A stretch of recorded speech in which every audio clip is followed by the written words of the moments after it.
You know, it might seem crazy to think about flooding when it's been so cold outside, but tonight we are. And about how it can impact people who live near Colorado's high-hazard dams. Denver 7 investigator Ryan Luby is here. The state's taking a hard look at this, Ryan. They really are, and that's because there are so many of those high-hazard dams. In fact, a lot of them right here in the Denver metro. Now, the state's not concerned about them actually failing. No, not at all.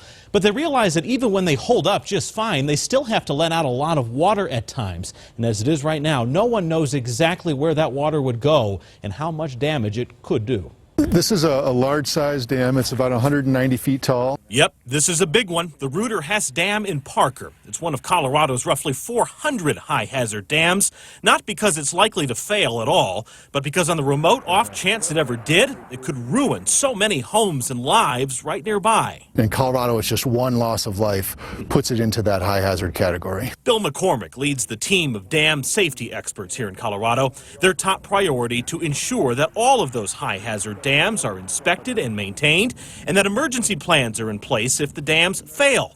All told, they seem to do that well, but they identified a problem. But in 13 and then again in 2015, we found that there was a gap there. That gap discovered when heavy rain and snowmelt hit the Front Range hard, like 500 to 1,000-year storms. That's well below what these high-hazard dams are designed for, but it's still an extreme event. And we found that the spillways flowed, the dams operated just fine, they performed as we expected them, but the flows that went through the spillways in some cases created dangerous conditions and did damage downstream. The bigger problem, there's no mapping to predict the path if that happened again. People downstream might not expect the flows, that they think the dams are flood control dams, but really these dams are storage reservoirs. They store the snowmelt that we see.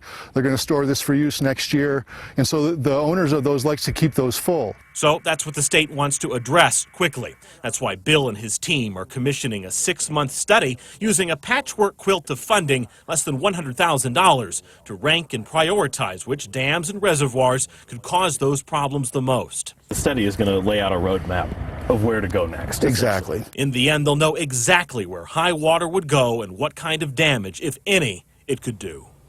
Something to think about. Well, the state is seeking proposals from qualified firms to do all this work. Those proposals are due 1 week from today. Shannon. Ryan Luby tonight. Thank you for that.